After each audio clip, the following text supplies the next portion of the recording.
বন্ধুরা, আজ আমি রান্না করে দেখাবো আলু দিয়ে লোটে মাছ।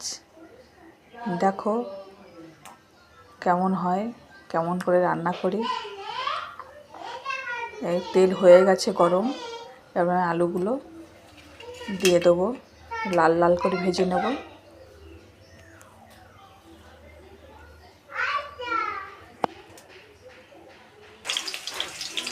আমি সানফ্লাওয়ার অয়েল দিয়ে আমি রান্না করছি।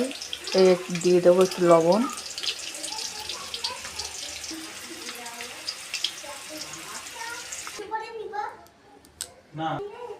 এবারে বাকি তেলে পাঁচফোড়ন, দুটো কাঁচা লঙ্কা ফোড়ন দিলাম। এবার পেঁয়াজ,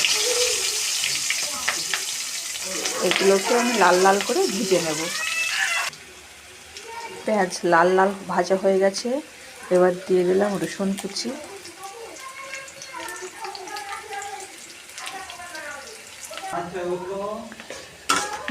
রসুন কুচিও লাল লাল ভাজা হয়ে গেছে, এবার এটাতে আমি আদা পেস্ট দিয়ে দিলাম। আদাটা লাল লাল ভাজা হয়ে গেছে, এবার একটু লঙ্কার গুঁড়ো দিয়ে দিয়েছি পরিমাণ মতন।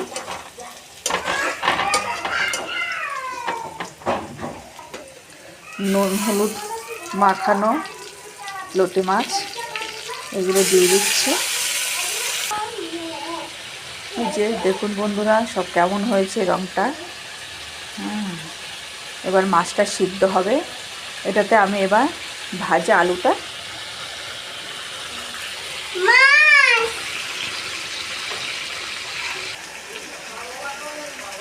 একটু জিরা গুঁড়ো, একটু ধনে গুঁড়ো। এবার লোটে মাছ আর আলুটা একটু সিদ্ধ হবে, তার জন্য আমি ঢাকা দিয়ে দিচ্ছি। দেখুন বন্ধুরা, রান্না হয়ে গেছে। কেমন হয়েছে অবশ্যই আপনারা সবাই জানাবেন, আর অবশ্যই কমেন্ট করে জানাবেন, লাইক করবেন, প্লিজ সাবস্ক্রাইব করে দেবেন ছোট চ্যানেলটাকে এগিয়ে নিয়ে যাওয়ার জন্য। ধন্যবাদ।